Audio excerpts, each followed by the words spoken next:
Je me suis longtemps cherché dans le flou, des rêves cachés un peu partout. Mais aujourd'hui je trace ma voie, avec le cœur, avec la foi. Un coach des voix, des volontés, des idées qu'on laisse éclater. C'est plus qu'un projet, c'est une flamme, un feu doux qui allume mon âme. Shape Up, c'est mon moment. Je prends ma vie en main, je vais de l'avant. Mes talents brillent comme un diamant. Je trouve ma place, enfin maintenant. Shape Up, j'ose y croire. Volontaire avec espoir. Chaque pas me rend plus fort. Je suis prêt à changer mon sort. Bienvenue dans Shape Up, le podcast qui t'aide à construire ton avenir et à te sentir au top. Moi, c'est Valérie de Saint-Ignon, coach et chef de projet pour Shape Up. Ici, on est là pour te filer des astuces béton, des exercices fun et des réflexions qui claquent pour t'aider à mieux te connaître, à mieux communiquer, mais surtout à mieux te projeter. Alors, prêt à prendre le contrôle et à tracer ta route ? Allez, vas-y, monte à bord. Et souviens-toi, t'es le capitaine de ton bateau, alors choisis bien ta destination. Avec ardeur, shape up, c'est mon moment. Je prends ma vie en main, je vais de l'avant. Mes talents brillent comme un diamant. Je trouve ma place, enfin maintenant. Shape up, j'ose y croire. Volontaire avec espoir. Chaque pas me rend plus fort. Je suis prêt à changer mon sort. Aujourd'hui, on va parler d'un sujet qu'on associe souvent à la détente, mais qui est en réalité une compétence clé en entreprise, c'est l'humour. Ouais, moi j'adore ça. Bien utilisé, il renforce tes relations, il améliore l'ambiance de travail et développe ton employabilité. Mal utilisé, il peut blesser, diviser et même nuire à ta crédibilité. Alors l'humour, ça fait partie de tes soft skills. Ces compétences humaines et relationnelles qui comptent autant que ton diplôme aux yeux de ton employeur. Alors l'humour, d'abord, comme je te l'ai dit tout en introduction, c'est une compétence sociale. À l'école ou dans les études, l'humour aide à s'intégrer, à créer du lien et à détendre l'atmosphère.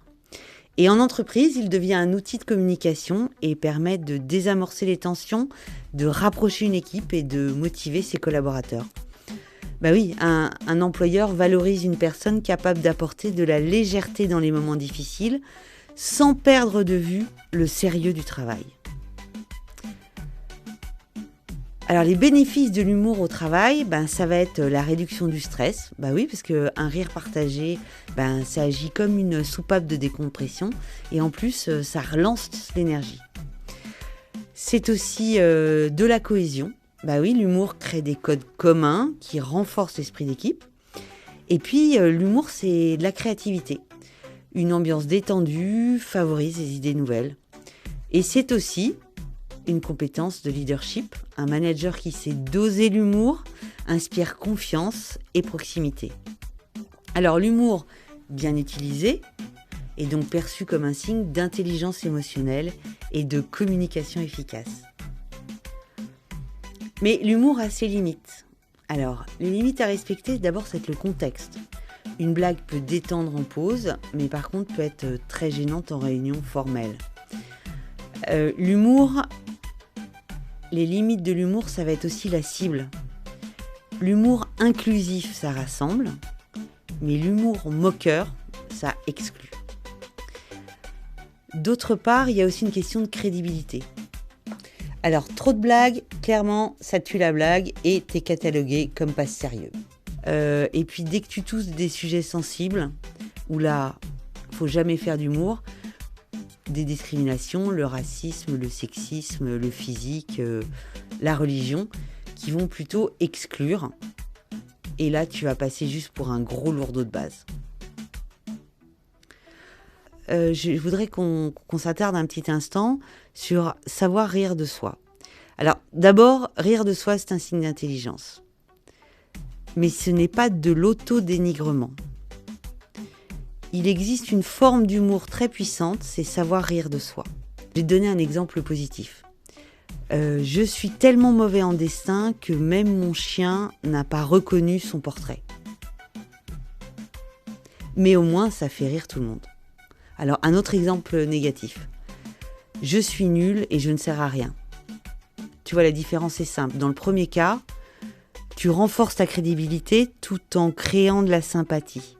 Et puis dans le deuxième cas, tu te sabordes, et tu sabordes surtout ton image professionnelle. Alors l'autodérision, ça renforce ton image si elle reste bienveillante envers toi-même. Alors aujourd'hui, l'exemple inspirant, ça va être Mary Poppins. Alors, moi j'adore Mary Poppins, c'est ma génération. Alors Mary Poppins, tu te souviens, c'est cette nounou qui utilise la fantaisie, les chansons et l'humour pour rassembler et transmettre. Elle ne se moque pas des autres, elle rend les situations plus légères et constructives. Alors en entreprise, un collègue ou un manager qui agit comme une Mary Poppins rend l'ambiance plus agréable, tout en restant crédible et efficace. Alors, notre petit exercice de coaching du jour s'appelle l'autodérision positive. Alors, pour ce faire, tu penses à une erreur que tu as déjà faite, un oubli, un retard, une maladresse, une version auto-sabotage, tu te souviens, je suis nulle, je fais toujours n'importe quoi, et puis une autre version autodérision positive. Dites les gars, mon GPS a dû passer en mode sieste, il m'a livré avec 15 minutes de retard.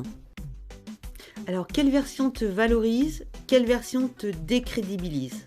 Entraîne-toi à utiliser la version qui te valorise dans ta communication, que ce soit en cours, en stage ou au travail.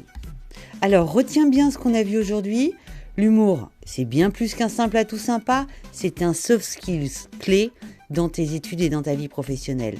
Bien utilisé, il te rend plus crédible, plus accessible et il renforce tes relations avec les autres. Mais il doit toujours être respectueux, inclusif et jamais basé sur l'autodénigration.